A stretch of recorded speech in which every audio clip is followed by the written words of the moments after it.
Hey, welcome to the next script that we're going through today. That is going to be Script Buddy. So Script Buddy, which is in beta mode, please note that this is in beta and will have some errors here and there. What it does is it actually will take any single layer that you've been working on and make it so it is a script in itself. So we have this word transition coming in, and we'll add that script. Actually, let's name it word transition. Yeah, so we'll add that script in. It'll make a button. We'll test the script immediately.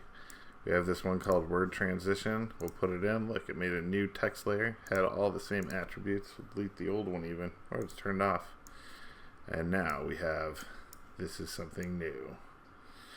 And so we have this button that we literally made from our script. It looked at all the attributes that are in there. You can turn on and off certain attributes you might want to go through, as well as you can look at the code itself and delete out lines that might not be in their area. And also maybe you need something in a different order, like maybe you have an effect that, like a slider that requires the next thing to exist before having that in there. So you have to kind of rearrange it a little bit.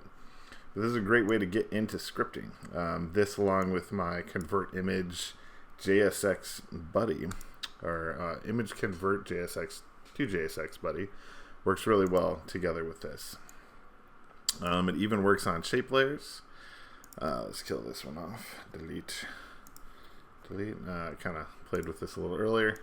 So I have this 3D layer. It's right in here. It's just a shape layer. Has side converted in. So we're going to try this one out. We can test that, add script info, test it. It's calling it word transition. Let's call it shape lines, because it's actually kind of making some lines. All right, and add that script info in and test that one. Now we have shape lines here. So I have this other script called shape lines. Each of these you can save to. And there is a temporary location which they're going to, so if you have your own path, should work. Haven't tried it on a Mac yet. It's something I'm trying to get to. But it should work. It doesn't necessarily locate the same folder.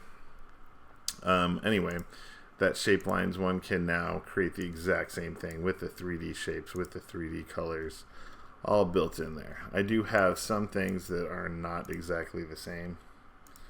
Here, actually remove it so you can see it happen. Shape lines. Oh, and we can put in our word transition as well. And now we have both of them together. Something new. This would have looked better with a drop shadow. Anyway, or outline stroke.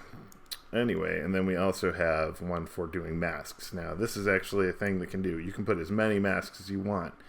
You can have them animate. You can do anything you want with them. And they will come in. All right, let's delete that. So we have this shape layer that has a mask in it. Here, we'll duplicate it, paste it in. Now we have this second version of that same shape happening right after the other, right? So we're going to take this and go masks, because these are animated masks. Animated. And I'm going to make the test, or add in the script info from the single layer that it does. And now we have masks animated, the button. And I can use this one. Bam. Oops. It was trying to do it to the selected layer. It does work that way. Oh, man. Hit test on that again. I had messed this up because I had selected the layer. But if we're not selecting the layer and we hit masks animated, we now have this one. Notice that it is white under layer properties. We have a color picker. We can choose it to be whatever the default color is. By default, it will not grab the color from your solid, because when you made your solid, it'll have it in there. That being said, if you wanted to keep the color, a good way to do it is a fill. So if you're going to use a fill, bam, it'll keep the fill color. Otherwise, it's going to work with whatever code I have in here. We'll try that again. Add script info. Now this test one should make a green one of the same thing. Did it again. Boom. There we go. And now it goes in. We have a green version, a white version, and this version, which actually might be kind of interesting to offset them a slight amount and go boom. Maybe a little more offset. Be kind of cooler. Anyway, so with that, we're able to make this as many buttons as we want. To be very honest. And these buttons, you can save them. You can put them in a grid however you feel like. Outside of this with ChatGPT and my image conversion thing makes this a really powerful tool. It literally writes all the code out for you, and I think it makes it pretty obvious what these are. So this is the mask property. So this is the property mask 1 property, mask feather, value set. Now, if you wanted to change these, you could, and because these have keyframes, here's the keyframe. It also knows whether or not they're linearly interpolated or if they're easy eased. It gives you some, things on that, and it's able to do the shape vertices one by one and tell you where they're going and how they're doing it. ChatGPT can't do this for you. So this is really a tool that will bring you that next step forward in your scripting ability.